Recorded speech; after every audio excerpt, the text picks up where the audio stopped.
Next is we have to know about electric lines of force. First of all, you must be knowing what is an electric line of force. See, electric line of force, it's an imaginary line. It does not have any physical origin. It's an imaginary line. This concept was introduced by Michael Faraday. An imaginary line drawn in the path of a unit positive charge kept at a point in an electric field. You know that in an electric field, if you place a charge, it experiences a electrical force because of which it may get displaced. The path along which a unit positive charge moves or tends to move when kept at a point in an electric field always represents an electric line of force. So, a line of force in an electric field is the path along which a unit positive charge moves or tends to move. See, this concept of electric lines of force was introduced by Faraday, Michael Faraday.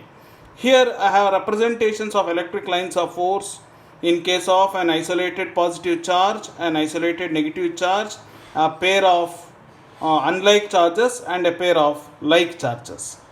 So, in case of an isolated positive charge, if you think of keeping a unit positive charge near a positive charge, the unit positive charge will be repelled by positive charge. Hence, the electric lines of force are outwards. You can observe the arrow marks indicates that the electric lines of force are outwards. Whereas, in case of an isolated negative charge, if you think of a unit positive charge kept near a negative charge, the unit positive charge will be attracted towards the negative charge. Hence, the electric lines of force are inwards. The arrow marks indicates that the electric lines of force are inwards or towards the charge. Whereas in case of a pair of unlike charges, if you think of a unit positive charge kept near the system, the unit positive charge always tends to move from positive charge towards the negative charge because the unit positive charge will be repelled from positive charge and attracted from negative charge.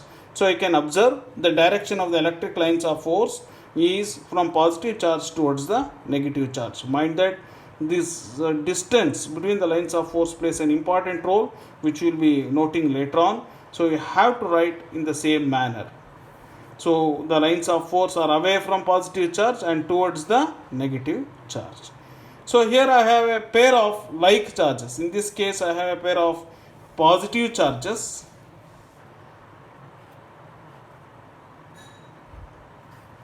So you know that positive charges always tends to repel the positive another positive charge kept near them. So the lines of force are outwards from both the charges, and you can observe the lines of force here, they are pushed sidewards as though there is a lateral force acting on them. Lateral means sideways, a force which is pushing sideways on them. So that's how the lines of force behave. So this is again an important concept from examination point of view. Normally you will have questions based on this. Sketch electric lines of force in case of isolated positive charge, isolated negative charge, pair of unlike charges or a pair of like charges. Even if you have a pair of negative charges here instead of positive charges, the same diagram except the direction of the arrow marks will be inwards. Okay, here because they are positive charges, the lines of force are outwards. In the case of negative charges, it will be inwards. Now, we look into some of the properties of electric lines of force. So, some of the properties of electric lines of force. The electric field lines starts from a positive charge and ends at infinity. So, here as indicated, an electric line of force starts from a positive charge, and where does it move up to? It moves up to infinity. In case of a negative charge, it starts from infinity and ends near the charge or at the charge. So, for a negative charge, the field line starts from infinity and ends on the charge. Due to a pair of equal and opposite charges, electric field lines starts from positive charge and ends on the negative charge.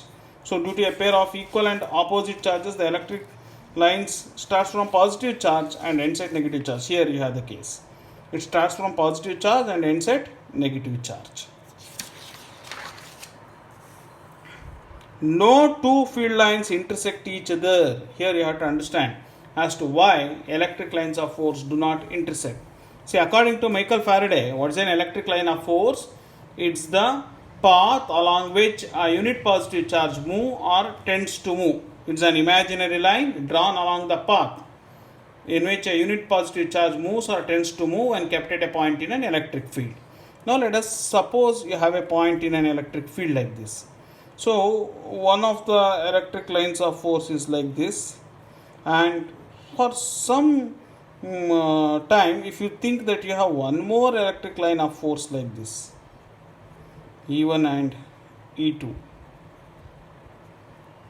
See, at the point of intersection, if I keep a unit positive charge, according to this diagram, it has to move along two different directions simultaneously, which is not possible. A charge cannot move along two different directions simultaneously. Hence, intersection of lines of force is overruled. The no two field lines intersect each other.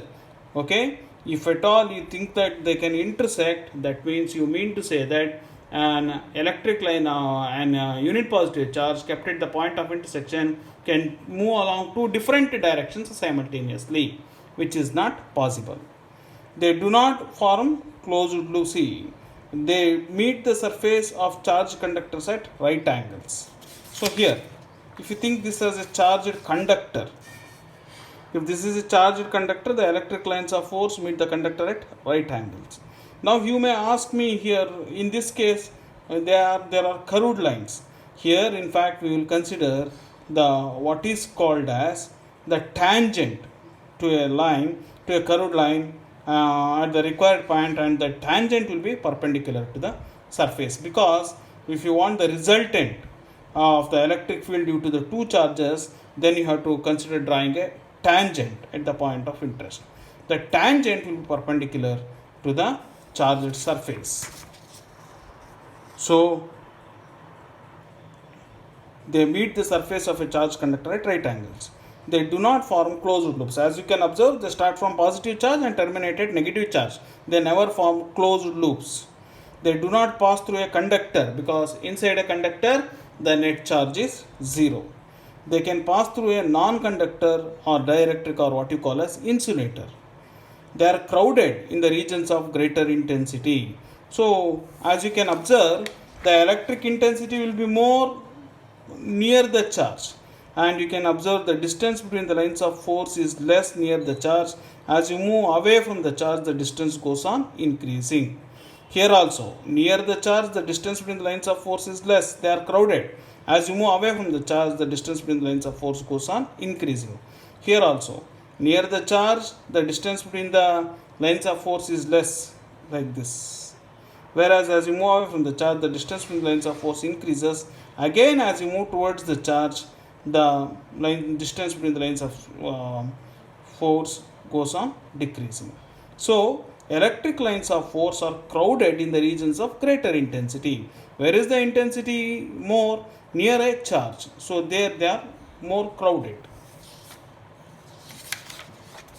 That's why I told you that while writing the diagram, be careful, you should write in the same fashion.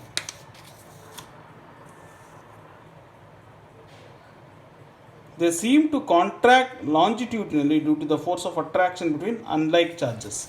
So here, when you look at the case of unlike charges, they seem to contract longitudinally, as though they are coming close by, as though someone is pushing these charges close by. That's how these electric lines of force appear to be. They seem to contract longitudinally, as though the lines of force are being pulled apart, and the charges are moved close by. So they seem to contract longitudinally due to the force of attraction between unlike charges, whereas they seem to exert lateral pressure due to a force of repulsion between like charges. In the case of like charges, when you look at the electric lines of force, it is felt as though they experience a lateral pressure on the lines of force. Okay, so this is in the case of like charges. So these are some of the properties of electric lines of force. We shall recall once again. The electric field lines starts from positive charge and ends at infinity. For a negative charge, the electric field lines start from infinity and ends on the charge. Due to a pair of equal and opposite charges, electric field lines start from positive charge and ends on negative charge. No two field lines intersect each other, as we discussed here. They meet the surface of the charge conductor at right angles. I told you, whenever you have curved lines, if you want the resultant electric field, you have to draw a tangent, and that will be always normal to the surface of a conductor.